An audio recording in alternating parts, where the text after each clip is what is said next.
به نام خدا، با عرض سلام و احترام خدمت شما دوستان و همراهان عزیز، صبحتون بخیر باشه. جلسه دیگری از دوره CCNA رو امروز میخوایم آغاز کنیم و در خدمتون باشیم.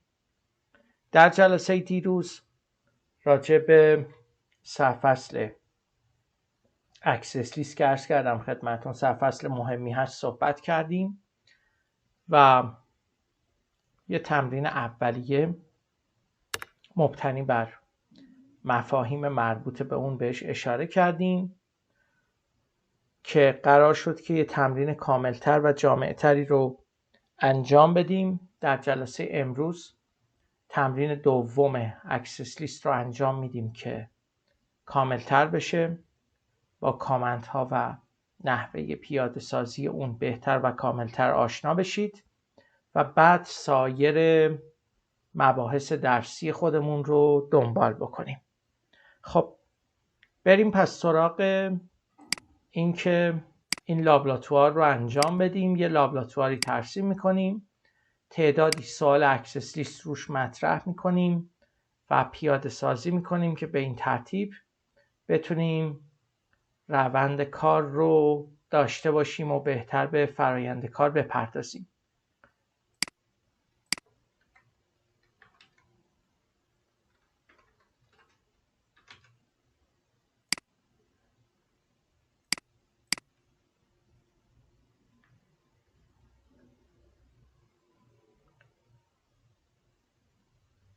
صبح شما هم بخیر باشه. صبحتون بخیر.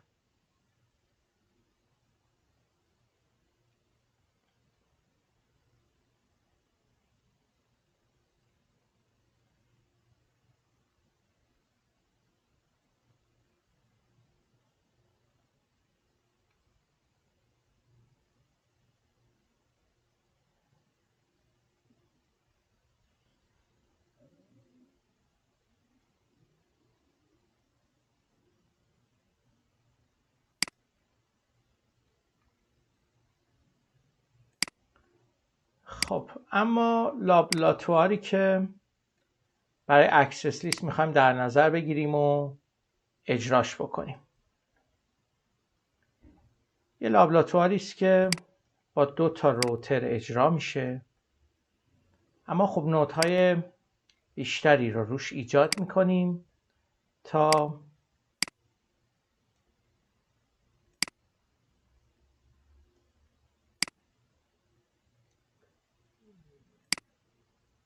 ازش استفاده بکنیم.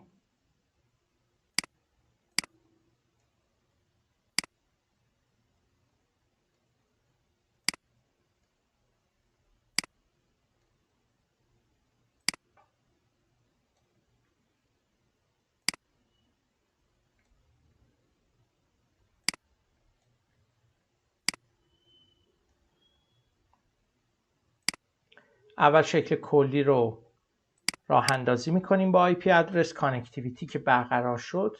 چند تا سوال اکسس لیست روش مطرح خواهیم کرد.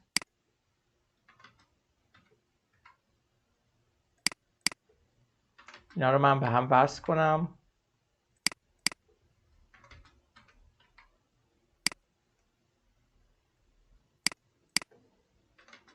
شماره ها رو مرتب میزنیم که روی این شماره ها میخوایم سوالات خودمون رو مطرح بکنیم، به همین خاطر شماره سیستم ها رو مرتب میکنیم.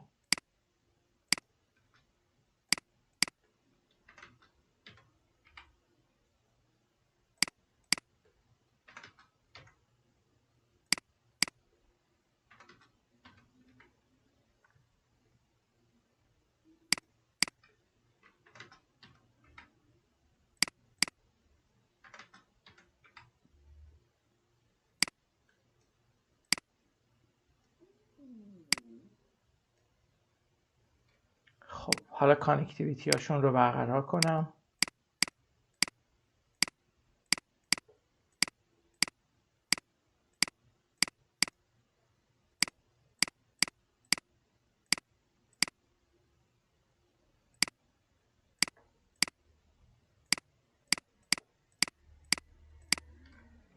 این وسط هم ماژولی قرار بدیم که اتصال بیشتری رو تأمین کنه.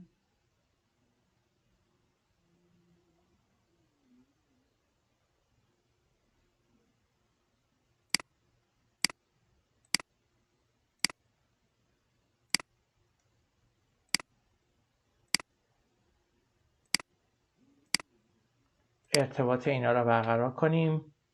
یک سری IP بنویسیم واسه هر قسمت.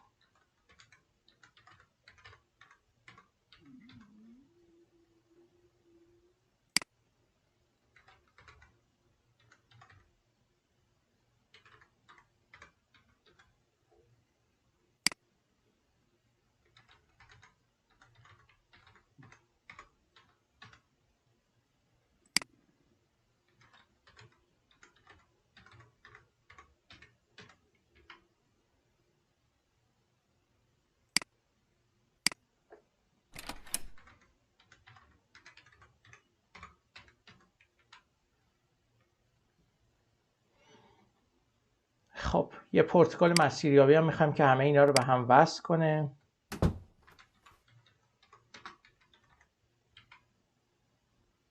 خب حالا سیستما رو IP بدم.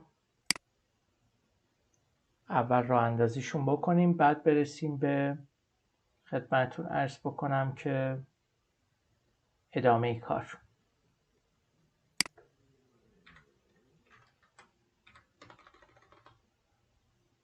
در روتر 1 فست 00 رو داریم.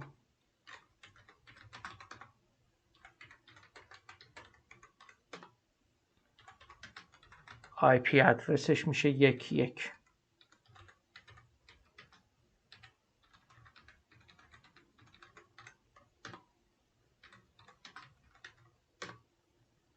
صفر 1 رو داریم که IPش میشه 21.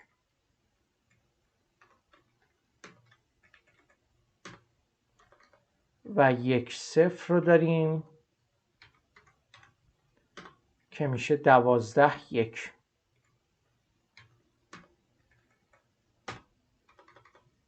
این آی پی های روتر 1. بریم سراغ روتر 2.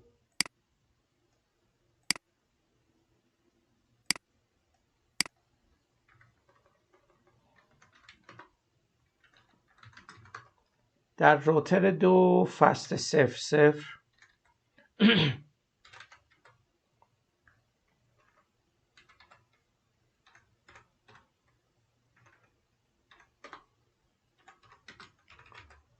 IP ادرسش میشه 31.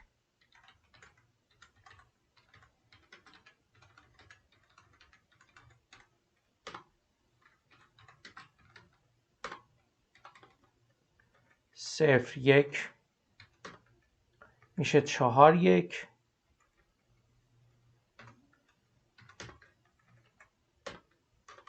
و 10 میشه 12.2.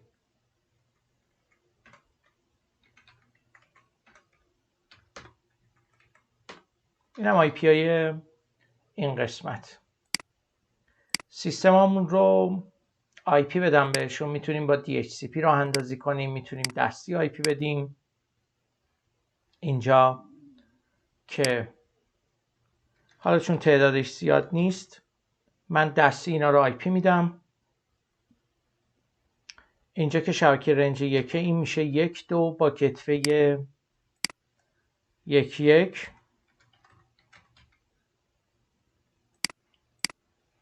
این یکی میشه 1 3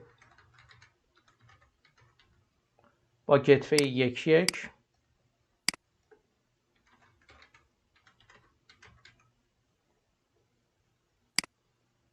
پایین شبکه رنج 2 لپتاپ 1 میشه 2 2 با کتفه 2 1. و این یکی میشه 2 3 با کتفه 2 1. اینم به این ترتیب. بعد میریم سراغ شبکه بعدی که شبکه 3 هست، سرور 1 و سرور 2. سرور 1 میشه 3 2 با گتوه 3 1 و 3 3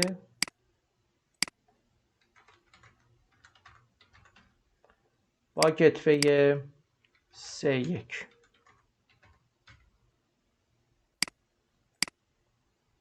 این یکی هم که رنج 4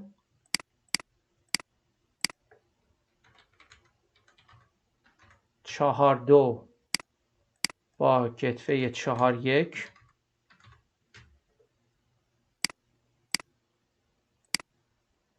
و 4 3 با گتوه باز 4 1. اینم از آی پی این قسمت.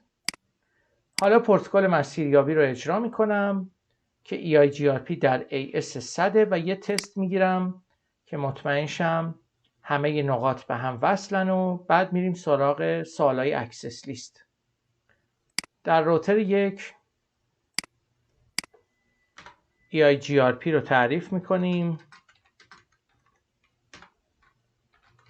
نتورک 192.168 1 0 2 0 و 12 0 که به این ترتیب مشاهده میکنید. در روتر 2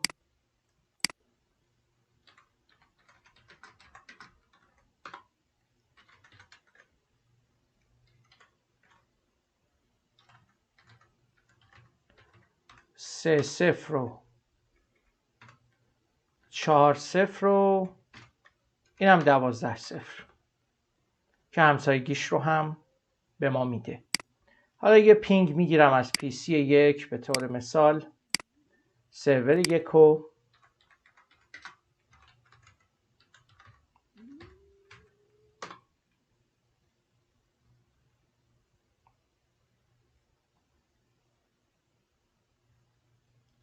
و مثلا لپتاپ 4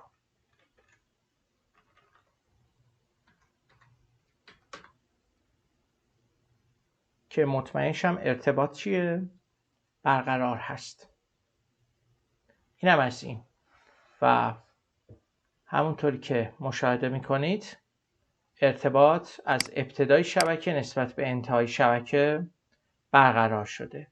خب پس تا اینجا من سناریو رو راه اندازی کردم و ارتباط سیستم ها با هم برقرار شد.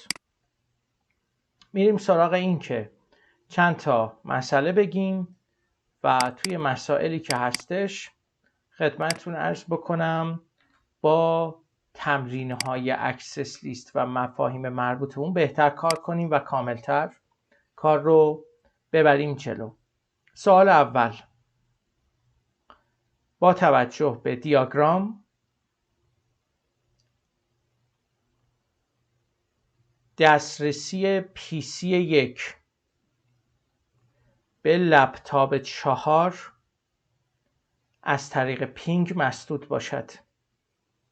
دسترسی PC 1 به لپتاپ 4 از طریق پینگ مسدود باشد که این سوال اول رو الان حل میکنیم.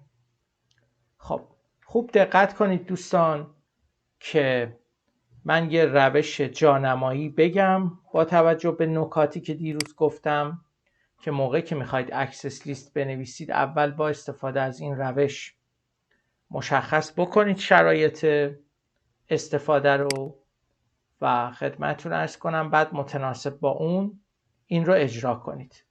وقتی میگه دسترسی پینگ رو مسدود کنیم، دسترسی پینگ میشه پروتکل یا کامند پینگ میشه پروتکل ICMP.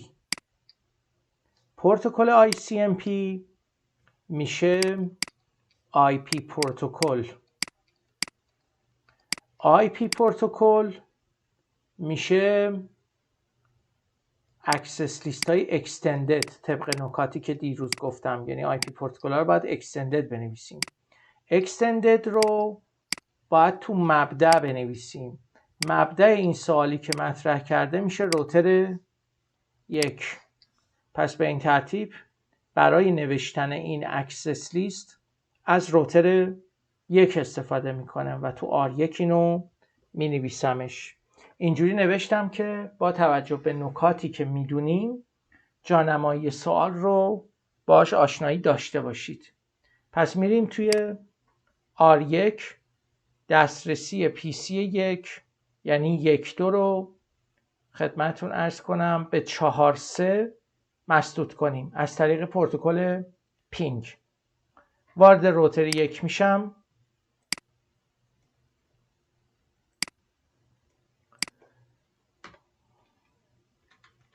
یه اکسس لیست اکستندد باید بنویسم. مثلا می نویسم اکسس لیست 120.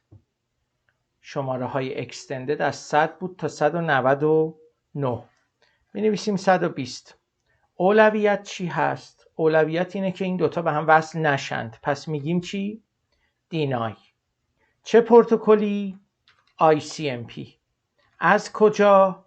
از کامپیوتری که آی پیش 192.168.1.2 به کامپیوتری که آی پیش چنده؟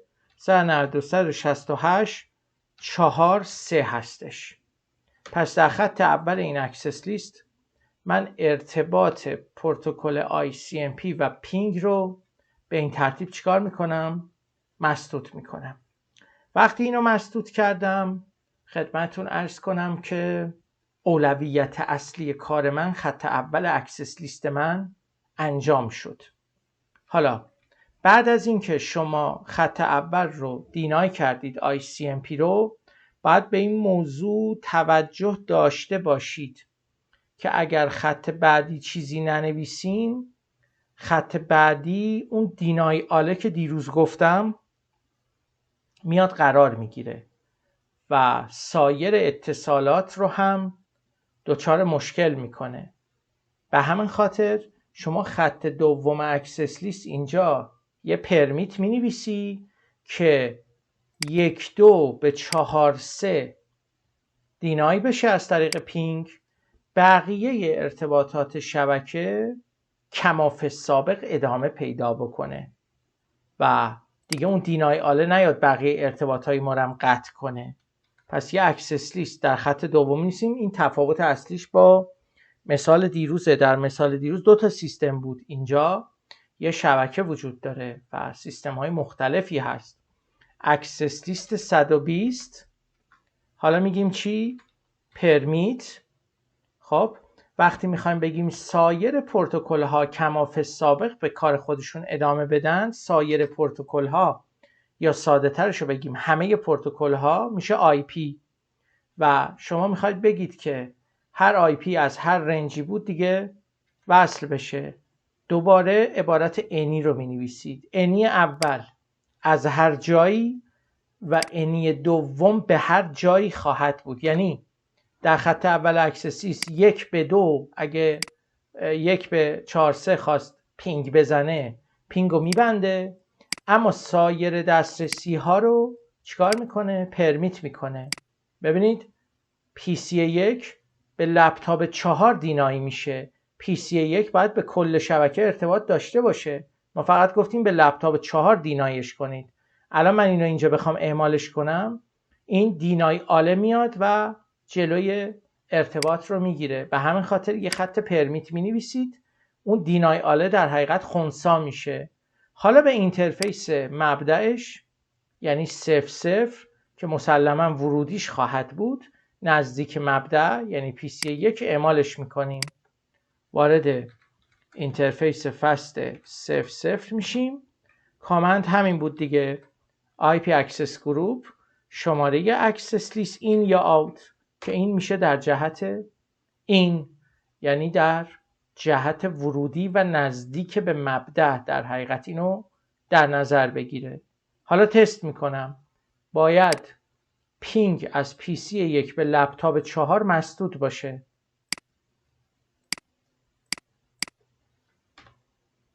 پینگ میکنم 192 168 43 رو نگاه کنید، میگه destination host unreachable. اما اگر مثلا بزنم 42 باید پینگ کنه که لپتاپ 3 میشه این و به سایر بخش های شبکه نباید کاری داشته باشه. به این ترتیب دقت میکنید که وقتی اکسس لیست نوشته میشه فقط همون چیزی اجرا میشه که ما نیاز داریم، غیر از اون دیگه نباید اجرا بشه یا تغییری کلی نباید در ساختار شبکه به وجود بیاد. که این میشه یه نمونه سوال که روی آی پی پروتکل بود که ببینیم مثلا اگه پینگ رو خواستیم محدود کنیم که از فرایندهای خیلی مهم و پرطرفدار تو شبکه است، چجوری اینو انجام میدیم. واضحه؟ سوالی هست؟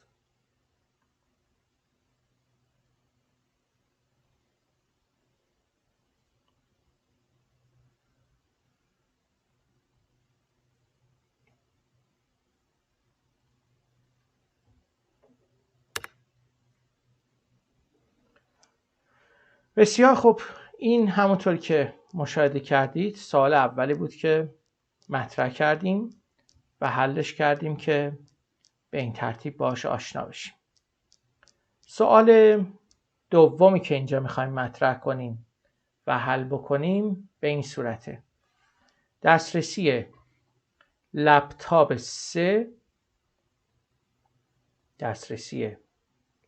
3 به شبکه از رنج 2.0 رو میخوایم کلاً مسدود بکنیم. دسترسی لپتاپ 3 به شبکه از رنج 2 رو کلاً میخوایم مسدود بکنیم. خب برای اینکه این کار انجام بدیم ما اینجا ازمون خواسته شده که کلاً مسدود باشه. کلاً مسدود بودن یعنی پروتکل آی پی و پروتکل آی پی رو دیروز گفتم زمانی که آی پی رو میخوایم مسدود کنیم هم میتونیم خدمتتون عرض کنم استاندارد بنویسیمش، هم میتونیم چیکار کنیم؟ هم میتونیم اکستندد بنویسیمش. و گفتیم اگر تو مبدأ بنویسیم که اینجا میشه روتر 2، کنترل ترافیک بهتری اتفاق میفته، مدیریت ترافیک بهتری انجام میشه. پس بهتر هست که دقیقا همین کار رو انجام بدیم. یعنی کاری که میکنیم این باشه که بیایم با اکستندد اینو بنویسیم. در آردو بنویسم لپتاپ 3 به رنج 2. لپتاپ 3 4.2 هست. پس میایم تو روتر 2 اینو مینویسیم که میخوایم اکستندد بنویسیمش.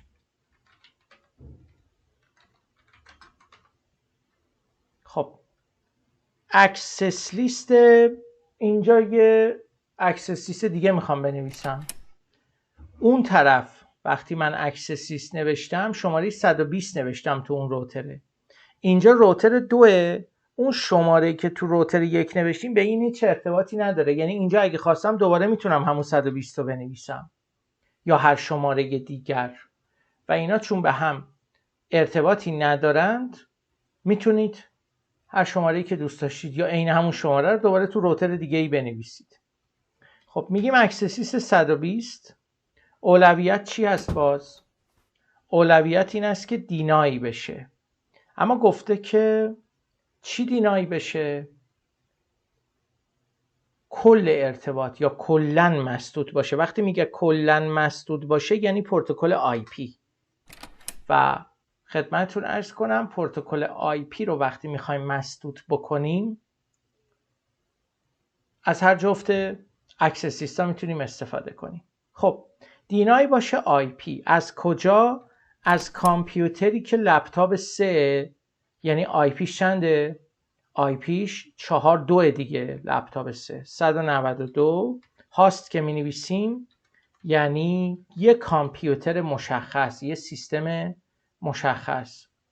ولی مقصدمون گفته به شبکه بنویسید. یعنی این IP رو به یه شبکه مسدود کنید. وقتی شبکه میپرسه یا میگه شما باید رنج شبکه رو بنویسید که خدمتتون عرض کنم اینجا 192.168.2.0 میشه. بعد باید وایلد کارد براش بنویسید، همون وایلد کاردی که توی OSPF گفتیم که میشه 255 منهای سابنت ماسک. توی اکسس لیست هم از همون استفاده میکنند. یعنی الان وقتی این اسلش 24 255 0 میشه سابنت ماسکش، درسته؟ خب وقتی من میخوام وایلد کارد اینو بنویسم میشه 0000255 به این ترتیب تعریف میشه و متوجه میشیم که در شبکه دو جا هست که تا اینجا ما از وایلد کارد استفاده میکنیم. یکی در نوشتن OSPF و تعریف کردن اون، یکی توی نوشتن اکسس لیست ها و مخصوصا زمانی که شما رنج میخوای تعریف بکنی و رنج میشه یک گروهی از کاربران. این یه نکته. نکته دیگر این هستش که اگر یکی احیانا نخواد کلمه هاست رو بنویسه، یعنی این موقع که اکسس لیست می نویسه کلمه هاست رو استفاده نکنه، بعد از اینکه IP سیستم رو نوشت به جای هاست باید وایلد کارد 4 تا 0 قرار بده که وایلد کارد 4 تا 0 یعنی 4 تا اکتت فیکس. 4 تا اکتت فیکس یعنی یه کامپیوتر مشخص که خب من اگه کلمه هاست رو بنویسم راحت تره دیگه. هاست رو می نویسم، IP مبدأم رو مشخص میکنم، بعد شبکه مقصد رو تعریف میکنم که به این ترتیب خدمتتون عرض کنم ارتباط برقرار و روند اتصال فراخوانی میشه. خب الان من گفتم کامپیوتری با IP 42 رو به رنج 2.0 چیکار کن؟ به رنج 2.0 ببندش، مسدودش کن. خب اینو دینای میکنه. سایر ارتباطات این شبکه در این قسمت چی میشه؟ باز اینجا دینای آل میاد، زیر این اتوماتیک اضافه خواهد شد دیگه. برای اینکه این به صورت اتوماتیک زیر این اضافه نشه چیکار میکنم؟ یه پرمیت می نویسم 120 پرمیت IP از any به any که به این ترتیب خدمتتون عرض بکنم اون دینای بشه، بقیه ارتباطاتش کماف سابق برقرار باشه. باز دوباره چون اکستندد نوشتم نزدیک مبدأ اعمالش میکنم، میشه فست 01 اینترفیس فست 01 IP اکسس گروپ 120 و در وضعیت اینباند اینو اعمالش میکنم.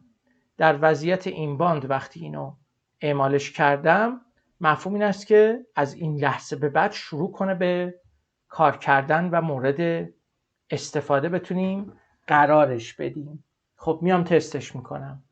الان از لپتاپ 3 کلا 2 رو ما نباید بتونیم بهش وصل بشیم. گتوی رو پینگ کنم اول که میشه چی؟ با پینگ میتونم تستش کنم اینو دیگه. 2 1 نگاه کنید. destination host unreachable. بعد خدمتتون عرض کنم 2 2 و 2 3 درست شد. به این ترتیب اینا رو اینجوری میتونیم محدود بکنیم و ارتباطشون رو قطع بکنیم. اما به سایر نقاط شبکه کماف سابق ارتباطش برقراره. یه دونه تست میگیرم مطمئن شم که همه چی درسته. مثلا 1 3 رو من باید بتونم الان اون بالا رو پینگ کنم. یا کنیم همه چی همون جوری که خواسته شده و مطابق با روندی که ما لازم داریم باید اجرا بشه. که به این ترتیب در این سوال هم من اومدم IP رو به یه رنج مسدود کردم که ازش استفاده کنیم برای محدود سازی و اینم میشه مثال دوم. سوالی هست تو این قسمت؟ واضحه؟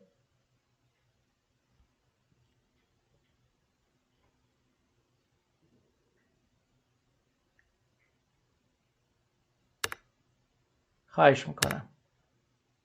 خب یه لحظه اجازه بدید من یک دقیقه.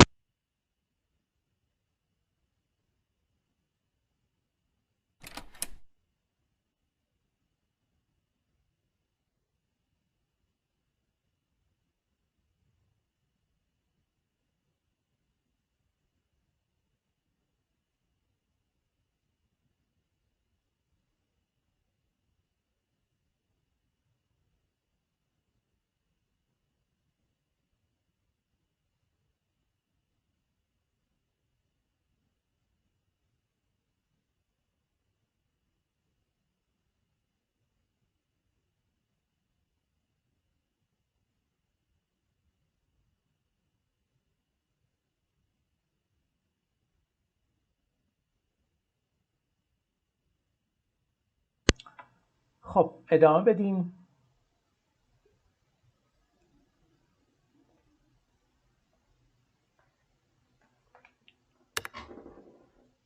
سلام، خواهش میکنم، صبحتون بخیر باشه. سوال سوم.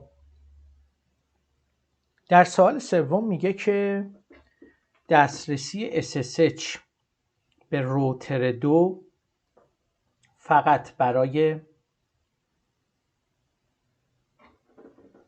لپتاپ 1 و لپتاپ 4 مقدور باشه. دسترسی SSH به روتر 2 فقط برای لپتاپ 4 و لپتاپ 1 مقدور باشه. لپتاپ 1 آی پیش میشه 22، لپتاپ 4 هم میشه 43. این دوتا بتونن SSH بزنن، سایر سیستم ها توی این شبکه امکان SSH نداشته باشند. اینو چجوری انجام بدیم؟ حالا بریم توی این نوت خودمون. من یه چیزی اول توضیح بدم و این نکته رو بگم، بعد بیاییم ببینیم یه همچین چیزی رو چجوری حلش میکنند. اگر سوال رو بخوایم بررسی کنیم، به من گفته SSH رو فقط واسه 2 تا سیستم مقدور کن. SSH از جهت شبکه‌ای میشه TCP پورت 22، یعنی از جهت پروتکل و پورتی که استفاده میکنه TCP پورت 22. خب TCP میشه IP پروتکل. IP پروتکل ها ما طبق نکاتی که دیروز گفتیم با اکستندد ها می نویسن. اکستندد هم که گفتیم دیگه تو مبدأ می نویسن. پس مبدأ اینجا باید تعریف بشه. چند تا مبدأ اینجا وجود داره. این روتر 2 مقصد دیگه، همه به این SSH میزنن. یه مبدأ اینور وجود داره، یه مبدأ اینجا وجود داره، یه مبدأ اینور و یه مبدأ هم اینور، یعنی 4 تا مبدأ اینجا وجود داره. پس طبق نکاتی که هست اگر ما بخوایم بنویسیم واسه این 2 تا مبدأ باید اینجا بنویسیم، واسه این 2 تا مبدأ هم باید اینجا بنویسیم و دسترسی ها رو به این صورت بدیم که 1 و 4 وصل بشه، بقیه وصل نشن. که خب یه دقیقه بهش فکر کنید خودتون، الان متوجه میشید که نوشتن یه همچین چیزی اصلا مکافات میشه. یعنی الان اگر من بخوام یه همچین چیزی اینجا بنویسم که با توجه به نکات ما جور در بیاد، باید هم در R1 با 2 تا مبدأ و هم در R2 با 2 تا مبدأ، هر کدوم 2 تا اکسس لیست جدا، 4 تا اکسس لیست بنویسم که یه همچین چیزی اتفاق بیفته. و اصلا کلن اگر بخوایم در نظر بگیریم یه روتری، یه سیستمی در شبکه که تعداد زیادی ارتباط بهش وجود داره یا کانکشن وجود داره یا اینترفیس وجود داره، خب این روتر خدمتون عرض بکنم که همه رو بخواد کنترل کنه، یا عالمه اکسس لیست باید روش نوشته بشه، یا از روترهای مجاور، یا عالمه باید شما اکسس لیست بنویسید و تو شبکه بزرگ این خیلی سخت میشه. اینجا برای تلنت و SSH یه استثنایی وجود داره و خدمتتون عرض کنم برای تلنت و SSH ما میتونیم از یه راهکاری استفاده کنیم که خیلی آسان‌تر از این مسئله است و خیلی راحت بدون درگیر شدن به جهت‌های مختلف ما میتونیم تلنت و SSH رو تو شبکه کنترل کنیم. این راهکار چیه؟ این راهکار اینه که میگه شما زمانی که روی یه دستگاهی مثلا یه روتری داری SSH رو راه اندازی میکنی چی کار میکنی اون تایم؟ میای کانفیگ SSH رو که انجام دادی آخر سر SSH رو کجا فعالش میکنی؟ تو لاین VTY دیگه، درسته؟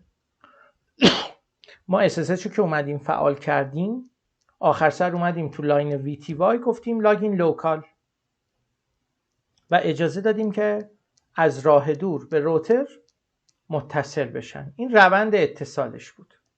خب حالا این روند اتصال به این شکلی که شما مشاهده میکنید خب ساختاری است که برای راه اندازی SSH وجود داره، اما نکته‌ای که هستش اینه که از اون لاین VTY من میخوام استفاده کنم. یعنی چیکار کنم؟ بیام اکسس لیست ها رو بنویسم ولی به جای اینکه به اینترفیس ها اعمال کنم که درگیر این 4 تا جهت بشم میام رو خود همین روتر به لاین VTYش اعمال میکنم. وقتی که از جهت های مختلف بهش SSH میزنن این از تو لاین VTY اجازه میده که واردش بشن یا واردش نشن. خب من تو لاین VTY این 4 و 1 رو پرمیت میکنم، بقیه هم که خط دوم اکسس لیست اون دینای آله میاد همه رو میبنده میره پی کارش دیگه. و به این ترتیب خدمتتون عرض کنم ما جلوی دسترسی رو خیلی راحت میگیریم. و نکته جالب تر از اون اینه که شما وقتی میخوای فقط 4 و 1 و طبق چیزی که گفته پرمیت کنی لازم نیست اکستندد بنویسی. 2 تا خط استاندارد اینجا مینویسی تو مقصد و میگی این 2 تا پرمیت، بقیه خودش اتوماتیک وار چی میشه؟ دینای میشه. و به این ترتیب میتونید از پس تلنت و SSH در جهت‌های مختلف خیلی ساده بر بیایید. و یکی از مواردی که همیشه با اکسس لیست های استاندارد پیاده سازی میشه همین کنترل کردن دسترسی های تلنت و SSH که از این طریق خدمتتون عرض کنم میتونن این روند رو داشته باشند و کنترل بکنند و مورد توجه قرار بدند. خب برای اینکه این مسئله رو حالا پیاده سازی و اجرا بکنیم که با نحوه پیاده سازیش هم آشنا بشید، من اول SSH رو تو روتر 2 ران میکنم چون آخر سر که میخوایم تست کنیم باید خب SSH اینجا موجود باشه دیگه. میاییم با چیزایی که قبلا گفتیم SSH رو ران میکنیم. هاستنیم R2 دومین نیم iran.com. بعد خدمتتون عرض بکنم که enable secret cisco username test 1 پسورد 123 crypto key generate RSA با طول کلید 1024 و به این ترتیب اینا همه فعال شد. لاین VTY 0 تا 4 لاگین لوکال و به این ترتیب من SSH رو فعالش کردم که از این لحظه به بعد دیگه از SSH میتونیم استفاده کنیم. این اینیبل شد.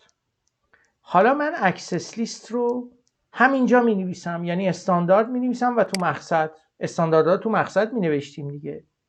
لپتاپ 1 رو پرمیت خواهیم کرد که آی پیش 22 و این 4 هم پرمیت میکنیم.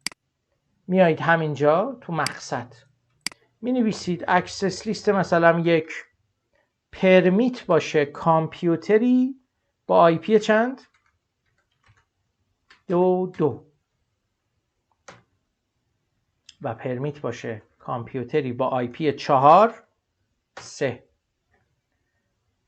بقیهش چی بنویسیم؟ بقیهش دیگه لازم نیست چی بنویسید. اون دینای آله میاد خط سوم میشینه، بقیه رو خودش دینای میکنه. فقط باید بیای این دفعه به جای اینترفیس به لاین وی تی وای اعمالش کنی که کامندش آی پی اکسس گروپ نیست، کامندش اکسس کلاس هستش. اکسس کلاس شماره اکسس لیست این یا آوت که خب ورودی به دستگاه وقتی SSH میزنن میشه این، اینجا تو این حالت ورود به دستگاه هست. حالا وقتی من اینو اجرا کردم نگاه کنید، لپتاپ 1 باید بتونه SSH بزنه الان به این. وقتی میخواید SSH بزنید به یه روتری هیچ تفاوتی نمیکنه، به هر کدوم از اینترفیساش الان SSH بزنید جواب میده. مثلا من به 12.2 SSH میزنم، میام لپتاپ 1 میگم SS-L اسم یوزر آی پی مقصد.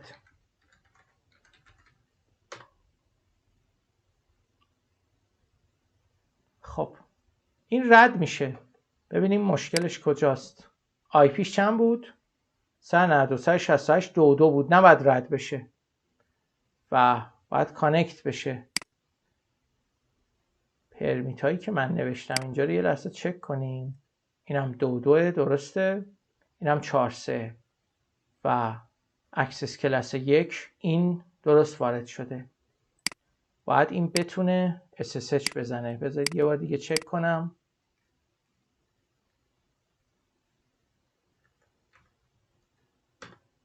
خب یه مشکلی اینجا داره. بذارید از 4 هم تست کنم. مسئله الان در میاد که مسئله چیه و مشکلش کجاست. SSH-L یوزر تست 1 192.168. آها آی پی 12.1 نیست 12.2. ما آی پی رو اشتباه زدیم. فهمیدم. خب پسورد تست 1 123 enable سیکرت پسورد سیسکو و وارد میشید. درست شد. این لپتاپ 4 الان تونست SSH کنه. اگزیت میکنم میام بیرون. اینجا ما اینو یه لحظه اشتباه زدیم. 12.1 نیست 12.2 آی پیش. آی پی هایی که روی روتره 12.2. نگاه کنید درست شد. 123 enable سیسکو و اینم به این ترتیب. اگزیت. درست شد. الان 4 و 1 لپتاپ 4 و لپتاپ 1 تونستن SSH بزنن. حالا امتحان میکنم از جای دیگه میبینید که سایرین دیگه نمیتونن SSH بزنن و امکان SSH ازشون سلب شده. PC 1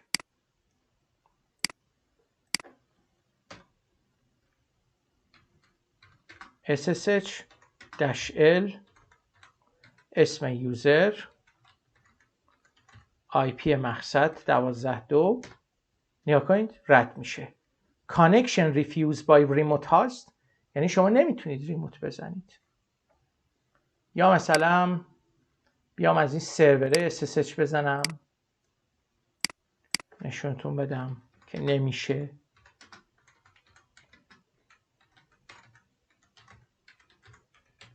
نگاه کنید Connection refused by remote host. پس اکسس لیست های استاندارد رو متوجه شدیم. مورد کاربردشون کنترل تلنت و SSH که به این ترتیب سناریوی شماره 3 رو من اومدم با این روش حل کردم و اینم از سناریوی شماره 3. حالا اگه سوالی هست بفرمایید پاسخ بدیم.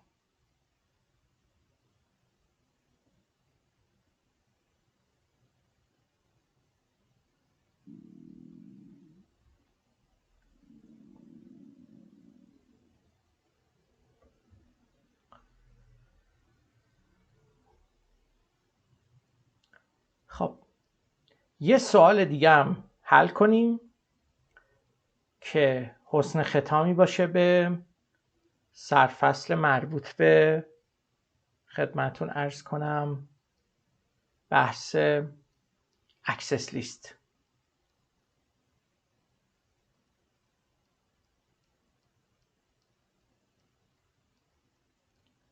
سوال 4.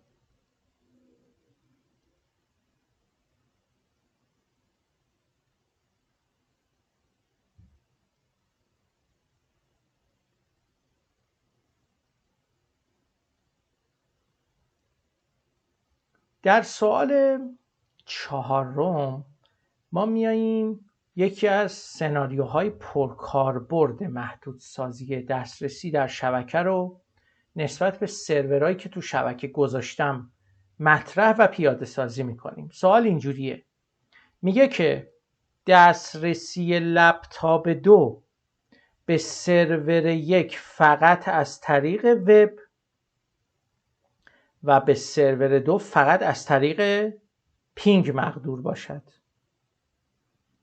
یعنی لپتاپ 2 بتونه وبسایت سرور 1 رو فقط ببینه، نتونه مثلا پینگش کنه، و در سرور 2 هم وبسایت رو نتونه ببینه اما بتونه پینگش کنه.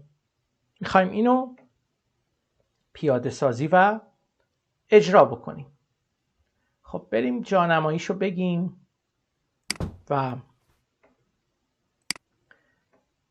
ببینیم که چجوری همچین چیزی رو میشه حلش کرد. برای حل کردن یه همچین چیزی شما 2 تا چیز ازت خواسته شده.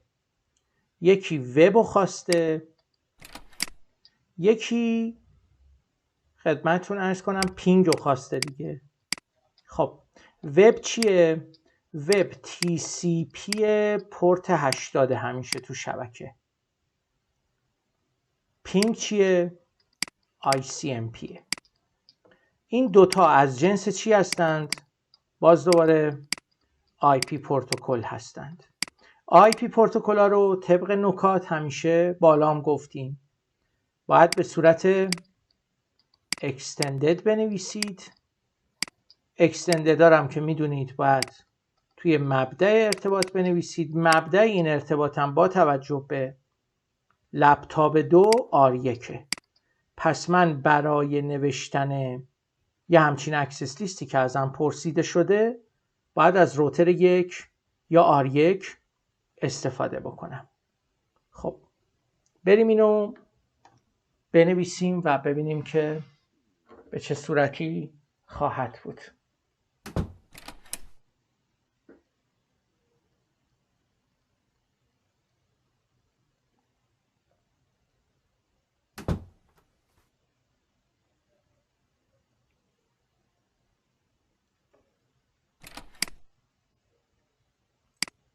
برای اینکه همچین چیزی رو تو R1 بنویسیم، لپتاپ 2 که IP 2.3 هست باید نسبت به 3.2 و 3.3 نوشته بشه. میریم سراغ روتر 1.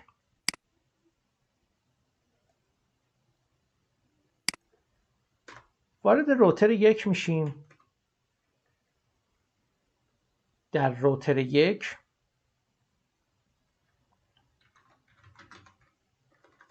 یه اکسس لیست می نویسیم، مثلا اکسس لیست اکستندد با شماره 150 یا هرچی که مایل هستیم. شمارش میدونید مهم نیست. اول تکلیف سرور 1 رو مشخص میکنم. دسترسی به سرور 1 باید وبش امکان پذیر باشه، پس اول باید وبش رو باز کنم. میگم که پرمیت باشه پروتکل TCP از کجا؟ از کامپیوتری که آیپیش 192.168.2.3 هست.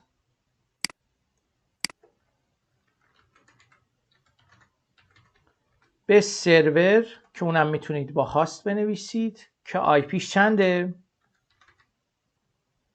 3.2 هست. پس پورت 80 رو کجا بنویسم؟ پورت 80 رو انتهای خط می نویسند. از عبارت EQ یعنی برابر است با استفاده می کنند، بعد شماره پورت رو قرار میدند. وقتی EQ 80 نوشته میشه یعنی برابر است با 80، میشه TCP هایی که برابر است با 80 یعنی وب و میخواد از 2.3 به 3.2 وصل بشه. چی باشه؟ پرمیت باشه. به این ترتیب این تعریف میشه و میتونیم که اینجا ارتباط بین اینا رو تعریف کنیم. خب گفته فقط وبش رو ببینه، یعنی من باید یه خط دیگه هم اینجا بنویسم و بگم که دینای باشه کی؟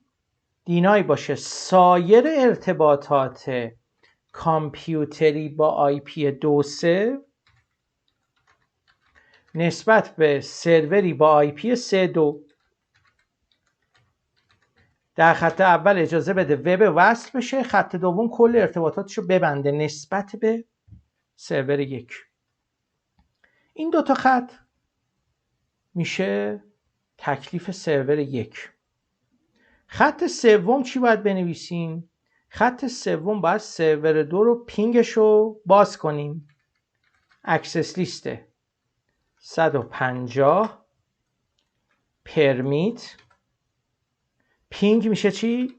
ICMP از هاست دوباره 2.3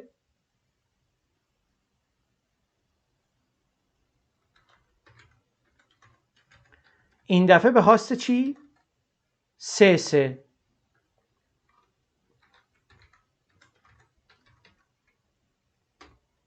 اینم پینگش رو باز میکنه. باز گفته فقط بتونه پینگ کنه، یعنی سایر دسترسیاشو باید به سرور 2 ببند. پس دوباره یه اکسس لیست دیگه می نویسم 150. این دفعه میگم دینای IP از کامپیوتری با IP 192.168.2.3 به کامپیوتری با IP 3.3. خط سوم پینگ رو نسبت به سرور 2 باز میکنه. خط چهارم سایر دسترسی ها به سرور 2 رو باز میبنده که اینم میشه این دوتا خط. تکلیف سرور 2 رو مشخص کردیم. در خط انتهایی هم باید چیکار کنیم؟ سایر دسترسی های لپتاپ 2 به کل شبکه رو کما فی سابق اجازه بدیم که برقرار بشه و ایمپلیسیت دینای آل نیاد اینو مسدود کنه. پس خط انتهایی می نویسیم پرمیت IP any به any، یعنی از هر جایی به هر جایی خواست دیگه بذار وصل شه. چون من سرور 1 و 2 رو مطابق با میلم تنظیم کردم، به بقیه شبکه دیگه کار خاصی ندارم، پس یعنی به بقیه شبکه بتونه وصل بشه. و به این ترتیب همطور که مشاهده میکنید در 5 خط نوشته میشه. 2 تا خط سرور 1، 2 تا خط سرور 2 و خط انتهایی که بقیه شبکه است. به کدوم اینترفیسش باید اعمال کنم؟ به اینترفیسی که نزدیک مبدأ هست به لپتاپ 2 که میشه 0.1 میشه این باند. وارد 0.1 میشم، میگم IP access group 150 چی؟ به اینش اعمال میکنم. حالا تست بکنیم. باید متناسباً این ارتباط چی باشه؟ متناسباً این ارتباط برقرار باشه با این ظرفیتی که گفته شده. لپتاپ 2 رو باز میکنم. وبسایت سرور 1 رو باید بتونم ببینم.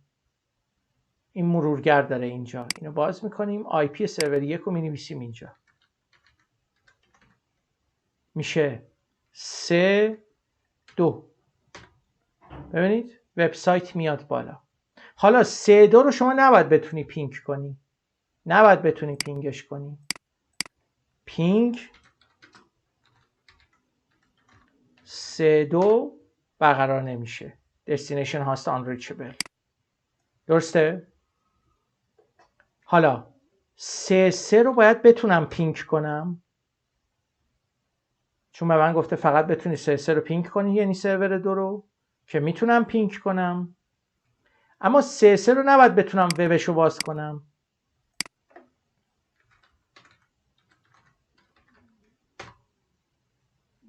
یه خورده فکر میکنه بعد تایم اوت میده.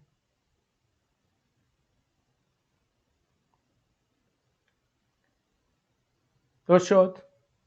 اما به نقاط دیگر شبکه کماف سابق ارتباط خواهد داشت. این دیگه کاملترین مطلبی است یا کاملترین سوالی است که در سطح اکسس لیست های دوره CCNA یه دانشجو باید بلد باشه، بتونه پیاده سازیش کنه که در مثال 4 از این لابلاتوار براتون حلش کردم.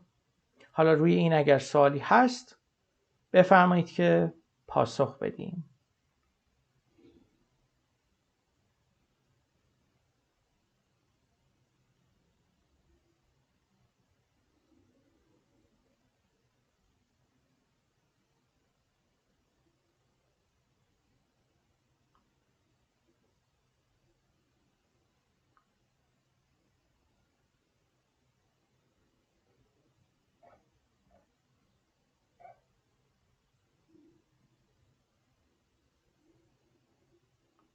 بسیار خوب، انشالله که اینا رو تمرین بکنید و بحث اکسس لیست برای شما نقطه ضعف نباشه، مثل خیلی از دوستان که تو دوره CCNA که میگذرونن تو اکسس لیست ضعف دارن و معمولا هم افرادی که میخوان استخدام بشن یکی از سوالاتی که توی ورودی استخدام میپرسن تو اینترویو ها همین اکسس لیسته. چیز خاصی نیست، دیدید یه اصول کلی داره، نیازمند یه مقداری تمرین بیشتره و چون پایه امنیت تو سیسکو هست اکسس لیست، اهمیت خیلی بالایی داره که ما سعی کردیم هم دیروز رو بهش اختصاص بدیم هم امروز ساعت اول رو بهش اختصاص بدیم که انشالله کاملا واضح باشه و متوجه شده باشید مطالب رو که به چه صورتی هدایت شد.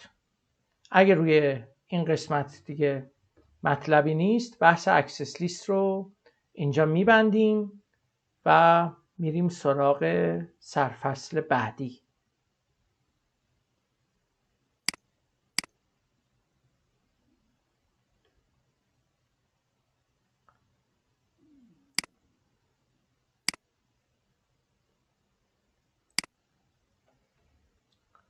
خب بعد از اینکه سرفصل خدمتتون عرض کنم اکسس لیست ها رو گفتیم، اکسس لیست پیش نیاز 2 تا سرفصل دیگه بود اگه یادتون باشه. گفتیم اکسس لیست پیش نیاز خدمتتون عرض کنم سرفصل هایی مثل نت و VPN هستش که در ادامه به اونها اشاره خواهیم کرد. سرفصل بعدی که میخوایم بهش بپردازیم نت هستش و پیاده سازی نت که روند خیلی ساده است رو میخوایم توضیح بدیم که توی سیسکو چجوری نت رو اجرا میکنند.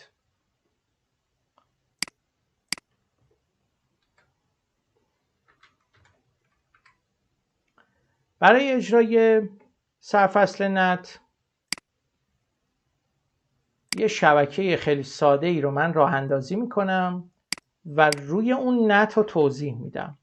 یه روتر به عنوان گتوی یه شبکه میذارم و یه روترم که مجاورش قرار میگیره با نام ISP معرفی میکنم که در حقیقت اون روتری که نوشتم ISP همون روتری است که شما از محل کار یا خدمتتون عرض بکنم منزل وقتی که به اینترنت وصل میشید توی اون سرویس پرووایدر اولین جایی است که خدمتتون عرض کنم بهش متصل میشید و این R1 ما یا روتر 1 ما میتونه گتوی شبکه ما برای اتصال به ISP باشه. این به این ترتیب. خب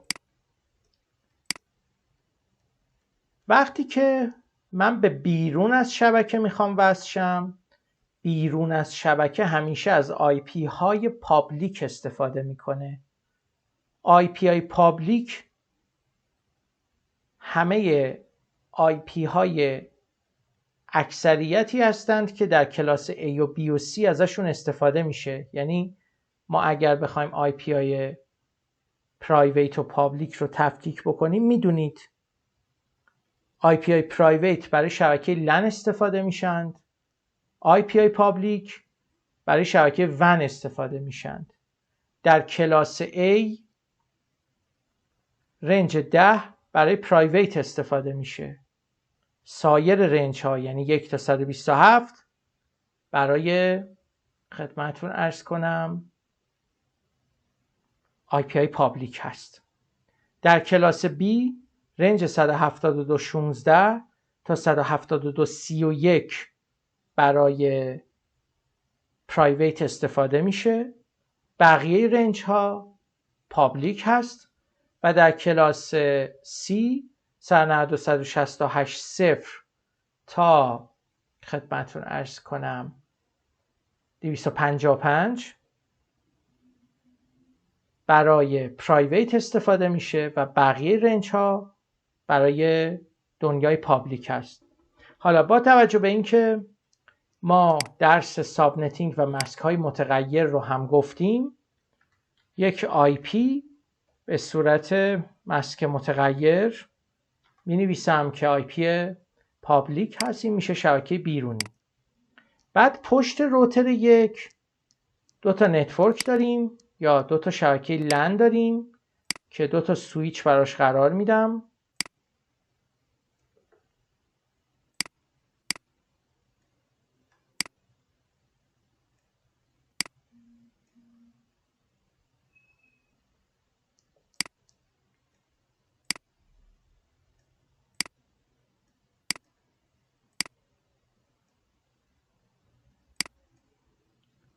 سویچ 1 و 2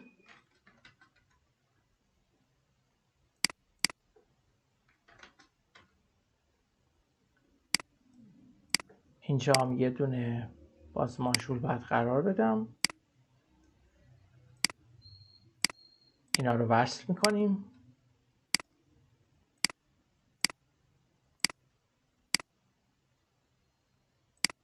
به این صورت.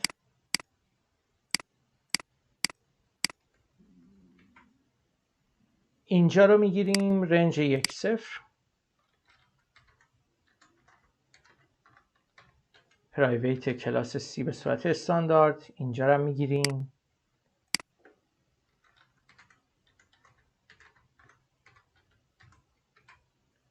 2.0. خب من اینو اول آی پی هاشو بدم، راه اندازی بکنیم و بپردازیم.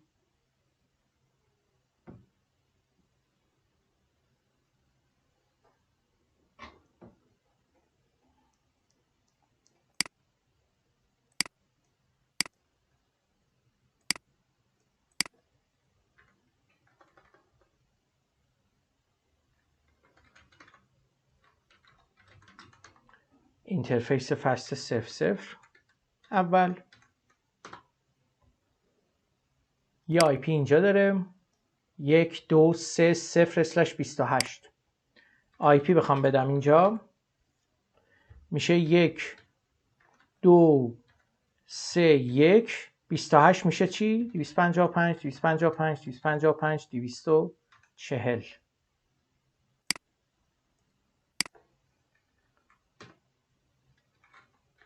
نوشات میشه آی پی بیرونیش. یه 0.1 داره که میشه 1.1.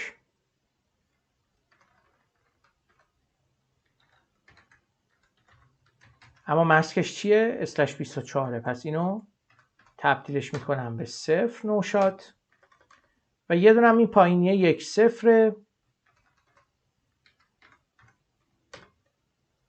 که اینم میزنم 2.1 و اینم به این ترتیب تعریف میشه.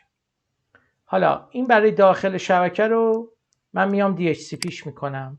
2 تا رنج داریم، 2 تا DHCP تعریف میکنم. با این 2 تا DHCP اینا رو IP میدم بهشون. یه دونه برای رنج 1، یه دونه برای رنج 2 که آی پی هم داشته باشن. آی پی دی اچ سی پی پول 1، نتورک 192.168.1.0 با ماسک و دیفالت راوتر 1.1 اگزیت میکنم. IP DHCP exclude ادرس 1.1 این واسه رنج 1، یه دونه هم پول واسه رنج 2 اسمشو میذاریم 2، نتورکش رو تعریف میکنیم چی؟ 2.0، دیفالت راوترش میشه 2.1 و اکسکلودش هم همون 2.1 رو میزنیم. خب این دوتا DHCP رو که تعریف کردم اینا رو میذاریم تو حالت اتوماتیک که IP بگیرند. 1 2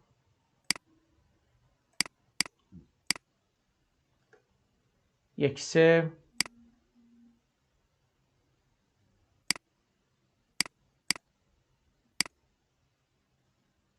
2 2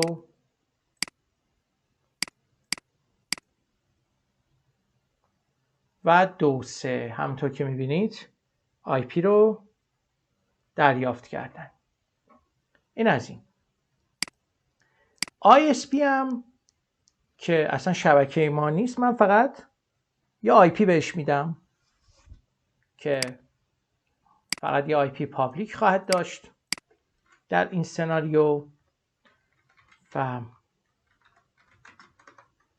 اینترفیس فست 0.0 IP ادرسش میشه 1 2 3 2 255 255 255 اینم 240 و نوشات به این ترتیب که تعریف میشه و خدمتتون عرض کنم اجرا خواهد شد. حالا وقتی که این شبکه رو شما راه اندازی میکنید، الان از داخل شبکه همونطور که میدونید ما به ISP نمیتونیم وصل بشیم، درسته؟ الان از داخل شبکه با ISP نمیشه وصل شد چون نیاز به انجام مسیریابی هست. اما داستان مسیریابی که تا اینجا گفته بودیم اینجوری بود که روتر شبکه‌هایی که بلد نبود رو براش تعریف می‌کردیم یا با پروتکل مسیریابی میگفتیم ما رو میبرد به اونجا. روترهایی هم که اون طرف بودن هم مسیر بازگشت رو باید بلد بودند که میتونستن ما رو خدمتتون عرض کنم دوباره چیکار کنند؟ به محلی که از اونجا ارتباط آغاز شده برگردونن.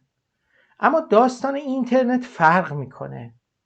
داستان اینترنت اینجوریه که من باید به ISP وصل بشم که از طریق ISP برم کجا؟ برم به اینترنت برسم. اما ISP نمیخواد به من وصل بشه چون من شبکه داخلی هم ISP به شبکه من نیازی نداره. ISP خودش شبکه ونه، ما باید خودمون رو به شبکه ون برسونیم و متصل بکنیم. برای اینکه این کار رو انجام بدیم در شبکه ها یا خیلی ساده شو بگم در کامپیوتری که شما تو خونه دارید و به اینترنت میخواید متصل بشید عملیاتی انجام میشه که بهش نت گفته میشه. نتورک ادرس ترنسلیشن که با استفاده از نت ما میتونیم کامپیوتر یا مجموعه کامپیوترهایی که باید به اینترنت متصل بشند اینها رو چیکار کنیم؟ اینها رو به اینترنت متصل کنیم و به اینترنت کانکتشون بکنیم. خب برای اینکه این کار انجام بدیم دیگه روتینگ اجرا نمی کنند اینجا و میان نت رو اجرا میکنن. اون سیستمی که میخواد به اینترنت متصل بشه از طریق نت اتصالش میدن. اینترنت هم که خب همه شبکه ها یا از طریق ISP همه شبکه ها دیگه به هم وصلن و شما میتونید اتصال رو داشته باشید و از اون اتصال استفاده کنید. خب چجوری اینو باید انجام بدیم؟ انجام این به این صورته که مثلا اینجا ما یه شبکه‌ای داریم، یه شرکت 2 طبقه است. به من میگن که شما افرادی که مربوط به طبقه اول هستند که رنج آی پیشون یکه، اینا رو شما تنظیم کن که از اینترنت هم بتونن استفاده کنند. اما برای طبقه دوم ما نیاز به اینترنت نداریم و اینترنت مورد استفاده قرار نخواهد گرفت. خب باید بیایم چیکار کنیم؟ باید بیایم کاری که انجام بدیم اینه که این رنج رو نت کنیم و ما در حقیقت توی این سناریو میخوایم همینو پیاده سازی و اجرا بکنیم، ببینیم این چجوری نت میشه. برای اینکه نت رو تعریف بکنیم خدمتتون عرض کنم کاری که انجام میشه این هستش که 3 تا مرحله و 3 تا استپ داره اجرای نت که این 3 تا استپ رو باید اجرا بکنید. استپ اول نوشتن یک اکسس لیسته که توی اون اکسس لیست شما مشخص بکنی کی میخواد به شبکه بیرونی یا خارج از شبکه نت بشه، که یه اکسس لیست ساده استاندارد می نویسید و فقط انتخاب می کنید شبکه‌ای که میخواد نت بشه. در حقیقت این اکسس لیست انتخاب شبکه است، اکسس لیست فیلترینگ نیست. پس کاری که انجام میشه چیه؟ کاری که انجام میشه اینه که اول یه اکسس لیست باید بنویسیم کیا میخوان به اینترنت وصل شن. کسانی که رنج یکن در روتر لبه شبکه که باید ما رو ترجمه کنه به بیرون شبکه. من میام چیکار میکنم؟ من میام اکسس لیست رو می نویسم. اکسس لیست 1 پرمیت رنج چند؟ رنج 1 192.168.1.0.0.0.255.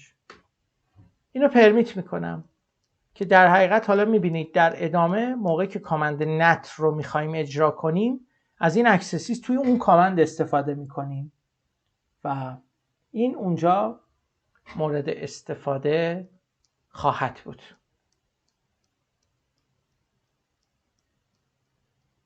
این میشه استپ اول. استپ دوم این استش که من مشخص کنم نت از کجا به کجا میخواد انجام شه. همیشه داخل شبکه IPI پرایویت بهشون میگن اینساید، بیرون شبکه IPI پابلیک اتصال به ISP و اینترنت رو میگن آوتساید. پس الان فست 0.0 میشه اینترفیس آوتساید، فست 0.1 میشه اینساید. باید اینو تعریف کنید که اینساید آوتسایدتون یا عملیات ترجمه از کجا به کجا میخواد اتفاق بیفته. اینترفیس فست 0.0 IP نت outside و 0.1 IP نت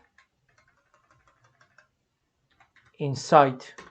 اینم به این ترتیب مشخص میشه که الان در کامند انتهایی که کامند نت میبینید من میگم که نتو دارم از اینساید انجام میدم و در حقیقت هدفم اینه که این آی پی پرایویت رو بیارم روی این آی پی پابلیک و از طریق این آی پی پابلیک به ISP وصلم که معیار آی پی پابلیک ما این اینترفیس بیرونی روترمون توی این قسمت خواهد بود. خب برای اینکه اینو اجرا کنیم بریم دوباره تو روتر. دستور نت رو می نویسیم IP net inside source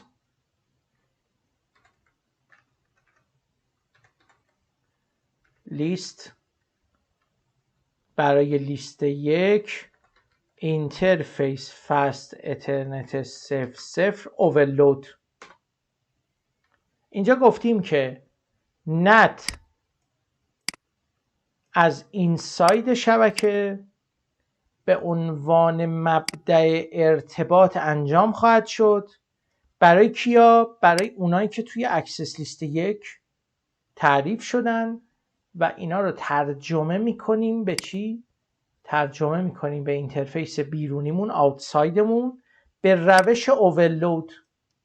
در روش اوورلود هر کامپیوتری که میخواد ترجمه بشه میاد آی پی این لبه بیرونی رو میگیره، اما به همراه یک شماره پورت.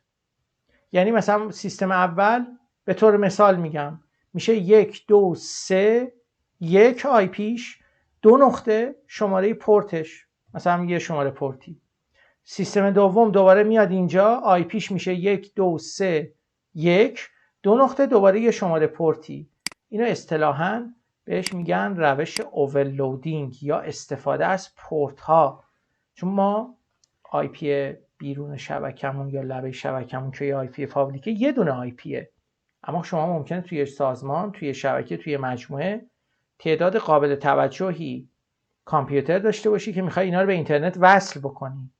این روش اوورلودینگ که تو خود سرویس پرووایدرها هم ازش استفاده میشه برای اتصال مشتریانشون به اینترنت، روشی است که از تکنیک اوورلود استفاده میکنه. در تکنیک اوورلود خدمتتون عرض کنم که ما ظرفیت این رو داریم که از پورت ها استفاده کنیم. وقتی من این کامند رو زدم مفهومش این است که اینایی که رنج 1 اینا به آی اس پی وصل میشن، رنج 2 یا نمیتونند. مثلا از این پی سی امتحان کنیم، بگیم پینگ 1 2 3 2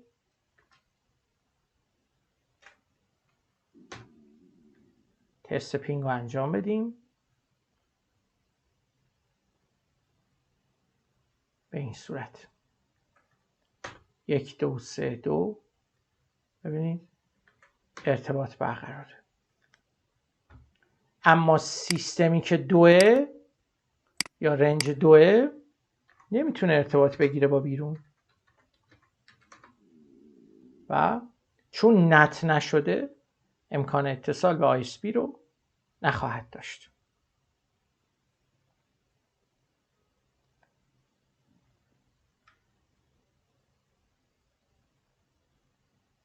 این هم از این. توی روتری که نت رو داره انجام میده یه جدولی تشکیل میشه به نام نت تیبل. اگه شما بیای بزنی show IP net translations، اینجا نشون میده که چه آی پی به چه صورتی ترجمه شده. 4 تا ستون داریم: inside global، inside local، outside local و outside global. اینجایی که پی سی ما هست بهش میگن inside local. این لبه داخل میشه inside global، این طرف میشه outside local.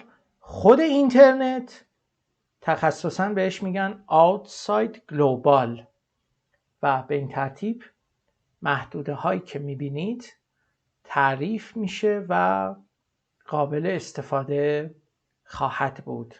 به همین خاطر خدمتتون عرض کنم که اینها رو به این شکل میتونیم مورد استفاده قرار بدیم و این هم شد سرفصل مربوط به نت با استفاده از روش اوورلودینگ که اصطلاحاً بهش پت هم گفته میشه و به این ترتیب میتونیم ازش استفاده کنیم.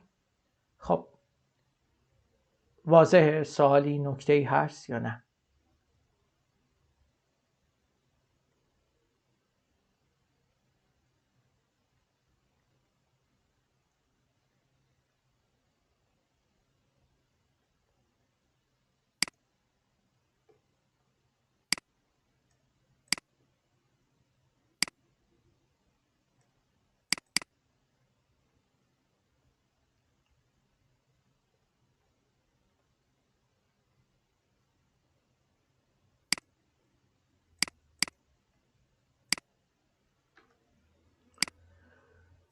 خب مطلب نت رو هم گفتیم که اینم سرفصل بعدی بود که مورد بررسی قرار گرفت. یه چند دقیقه استراحت بکنیم. ساعت 10:30 برمیگردیم انشالله در ساعت دوم ادامه مطالب رو پیگیری خواهیم کرد. فعلا خسته نباشید.